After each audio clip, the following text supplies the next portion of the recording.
This is the festival. Something Britain devised halfway through this century as a milestone between past and future to enrich and enliven the present. When the Festival of Britain opened on London's South Bank in 1951, it promised to inspire a brave new post-war world and reinvigorate a nation that was frankly battered by years of austerity and privation. And over the course of 5 months, 10 million visitors came to this sprawling, cheerful, patriotic celebration of British culture, which also came to be seen as an expression of wartime pluck and resilience. One of the centrepieces of the festival was a major new commission by the renowned British artist Henry Moore. This complex, undulating sculpture managed to be paradoxically both voluptuous and emaciated at the same time, and came to be understood as one of the great triumphs of his career.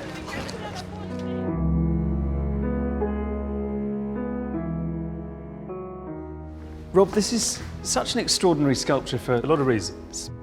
The first thing that strikes me is this tremendous dynamism to it, because you have all of these very sleek, bulging forms, but then you realise that most of it almost is void. Yeah, it's the first work, he said, where he really felt he'd got the balance between space and matter articulating each other.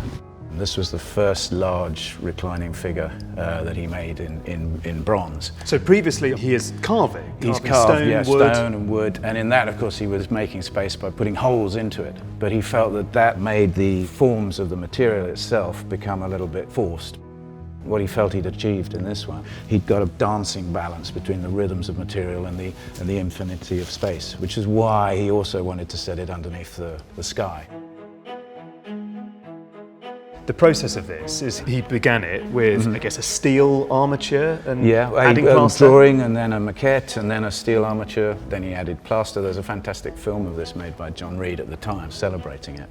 And you can see it right from its first conception all the way through to the final bronze cast. There's a certain fluidity to the forms that go through it, which I think the move into bronze gave him.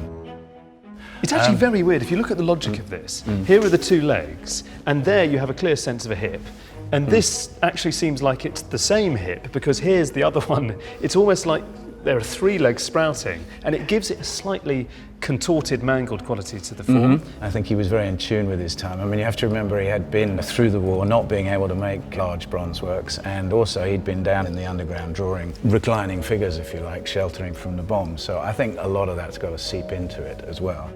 I think it is undeniable it's there. I mean, if you think previously in his career, he was so famous for doing mothers and children. And here, there is no sense really of maternal nurture. Although there are swelling forms, quite angular, bone-like structures as well. I mean, in terms of Britain, how much do you think this was expressing a sense of national mood at the time? Oh, I think so. I think it's a piece of survival through a trauma. She is crying to the heavens, but she's also, from this angle, sitting proud. This view became very important for people because it really shows it's a structure on nothing. And this isn't just the back view. I mean, it is literally the back view, but he didn't consider it as something that we shouldn't particularly see. No, he believed in sculpture in the round, so every view is equally significant.